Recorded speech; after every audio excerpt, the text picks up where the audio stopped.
So we have Cristina Ramirez. She has endorsed, let me go back to Twitter because I think, all right, so she is endorsing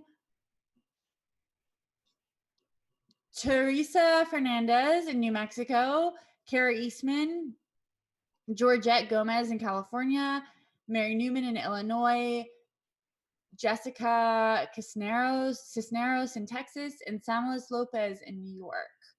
It's time to elect a progressive majority in Congress accountable to strong grassroots movements that push support for issues like Medicare for all, a Green New Deal, racial justice, and more. It's time to elect public servants with the courage to change. It's really exciting. Really, really exciting. It's funny because there has been so much buzz and concern about AOC getting primaried by a corporate Democrat like he who she vanquished.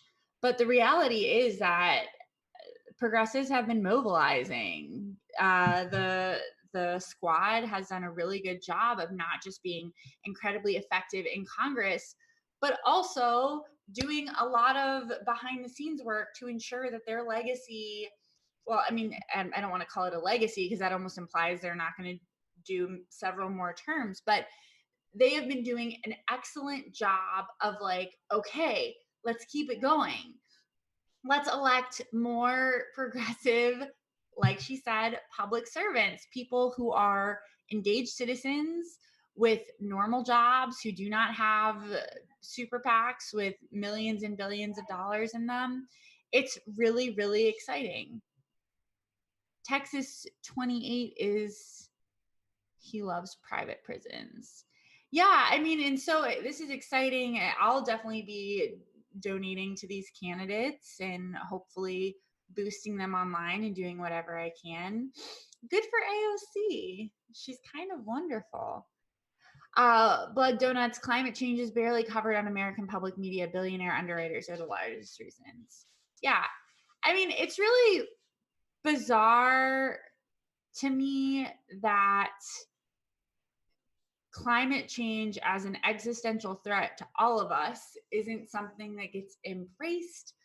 But again, you have a couple factors here, right? So you have the fact that wealthy people tend to have this grand diluted notion of their own power and invulnerability. And then you have the fact that, like, I think for a lot of these people, they don't really need to save humanity. They just need to save themselves. Hence all these, like climate bunkers, and Elon Musk is going to go to Mars, and all these other ways that people are just kind of way more focused on ensuring they and theirs survive any climate catastrophe that does happen. Because, like, the reality is that a lot of these people think the world is overpopulated anyway.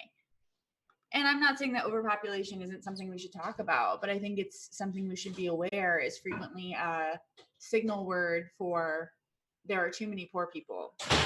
Let's have less of them.